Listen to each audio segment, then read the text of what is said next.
Hey everyone, I'm Allison. I'm going to be talking to you for a few minutes about modeling security for the human factor.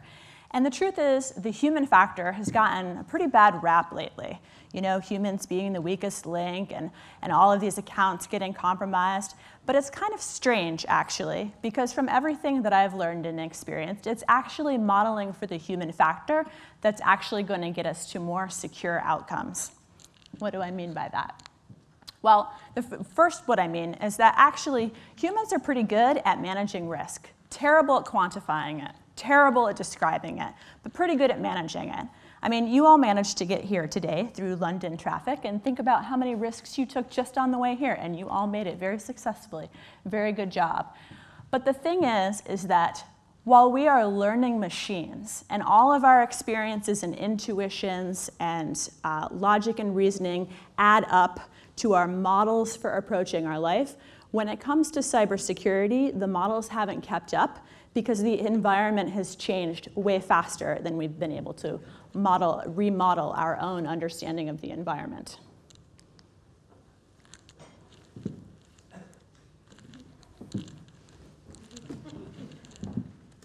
I'll just do it that way. Okay, so how cybersecurity used to work is that what we would do is we would essentially isolate our mothership systems away from the rest of the world. We'd put up firewalls and routers and all kinds of devices, and we would keep all of the secret stuff inside. But we very quickly learned that any kind of boundaries that we put into place are very porous, because as it turns out, these networks are networked. Oops, there we go. Are you clicking or am I clicking? We're both clicking, everybody's clicking. Okay, so instead what we sort of find today is we have partners, we have customers, we may have some systems in the cloud, and it's a lot bigger surface, a lot more complicated surface. There's interdependencies, and our defenses are expected to kind of expand out and wrap our arms, our protective perimeter around a very quickly expanding set of services and technology.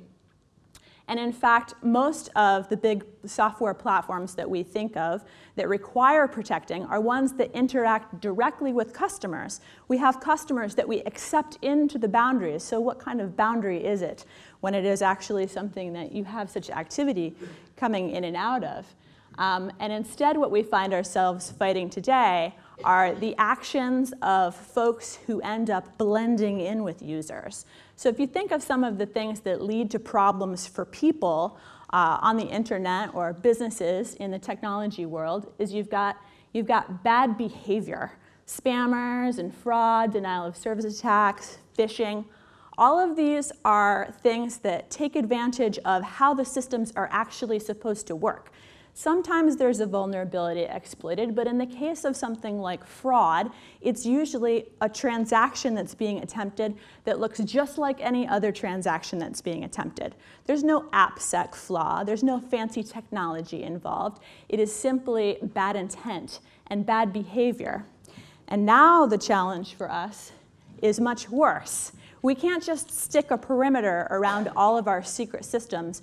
We have to embrace our users and understand the identity and intent of what's coming our way and be able to make the right decisions so that the good activity gets through and the bad activity does not.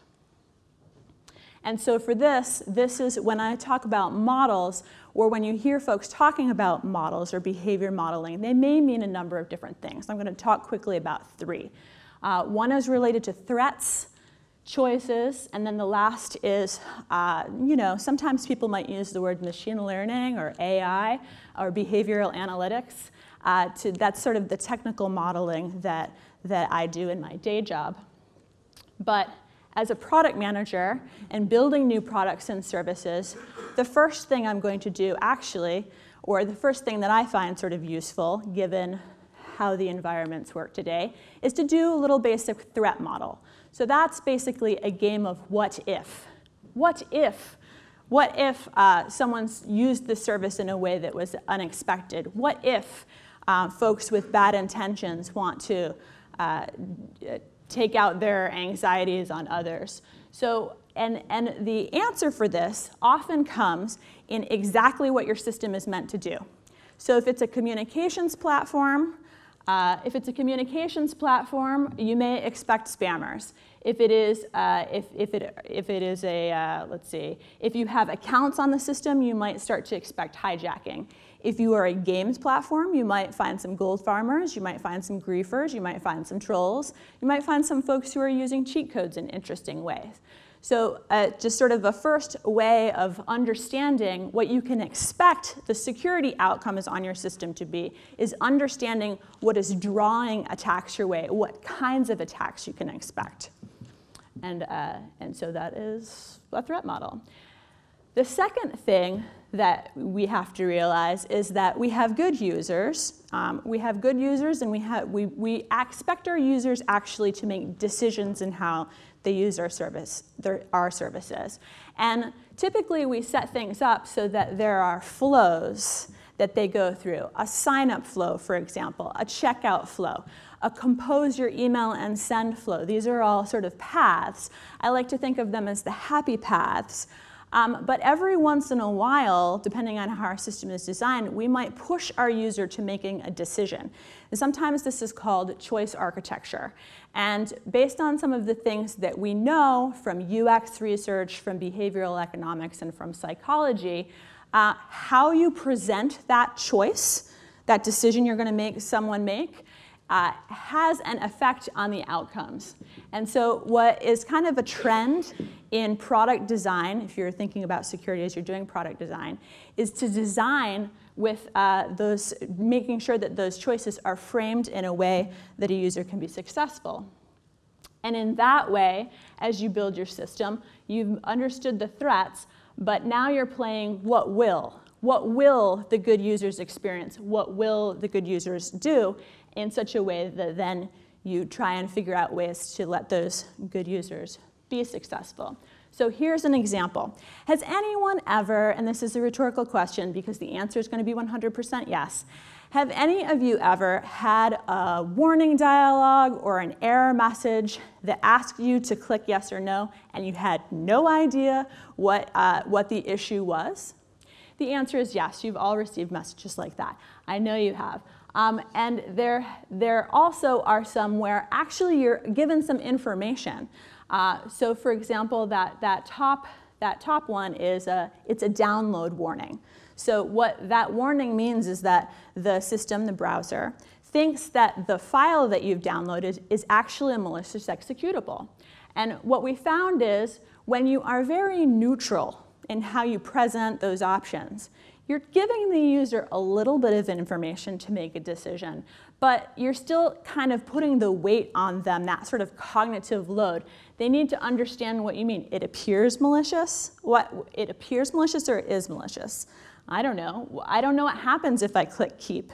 Is it going to open it or is it just going to download it? And so what we found is that users are more likely to have successful security outcomes when you provide a little bit more of an opinionated design where you guide them to the safer choice.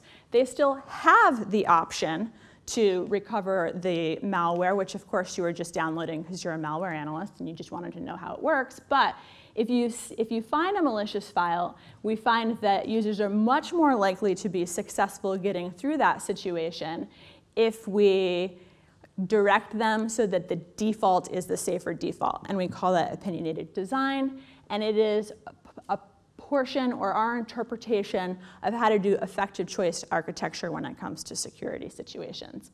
And this is what my opinion looks like in one of my products. So I work on the safe browsing team, which is one of Google's efforts to improve the ecosystem security of the web itself. And so this is a browser warning if we have found that the site ahead, we've already flagged the web page you're about to visit as being something like malware or not. So, I mean, just enjoy the opinionatedness of that warning. It is red. There is a stop sign on it. It says go back to safety, and that's sort of the default option. And if you want to, yes, you can get past that and you can go to that wonderful movie download or whatever magical thing that you think is beyond that page. But for the average user, we have provided them with enough information to understand that they're doing something that we think is going to harm them or their computer, and they're much more likely to avoid harm because of how we've designed it. Okay, so the last game that we played What If, we played What Will.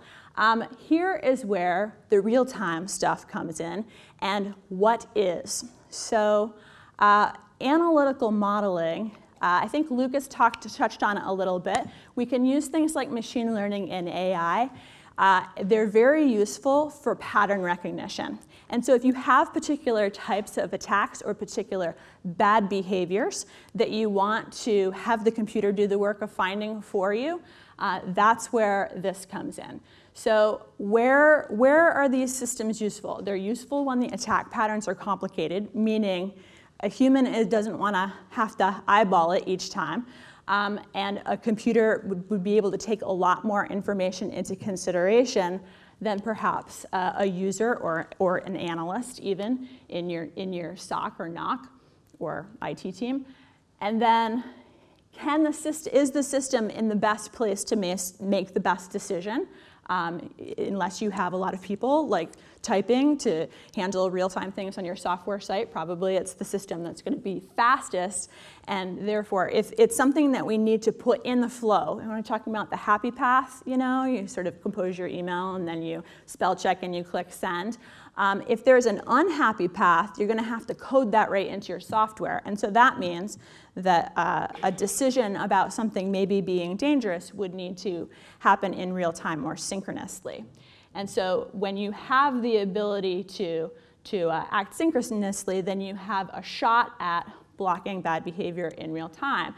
And while machine learning and AI sound very highfalutin and complicated, actually it's basically just it's a more sophisticated technology doing what statistics and operations science have been doing for decades, and the techniques are used in science and marketing and insurance, and in security they've been used in fraud detection, spam filtering, intrusion detection, and such for years. And this is the basic process. For me, the process of coming up with one of these models is much more interesting than the particular algorithm used. The algorithm used, the technology used, it helps facilitate you getting where you want to go.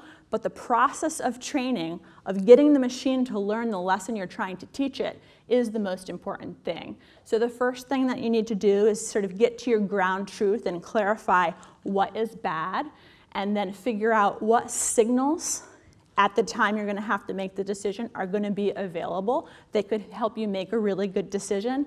And that's when you throw an algorithm at it. That's one of my catchphrases, throw an algorithm at it, because there's so much work that goes into creating the data set and getting it ready to throw the algorithm at it, and then it's basically just you press enter and then the machine does the work. Kind of a letdown, actually. But then you get to an actual piece of software that can evaluate something and make a decision based on sort of thresholds that you've set up. And that is pretty cool, actually.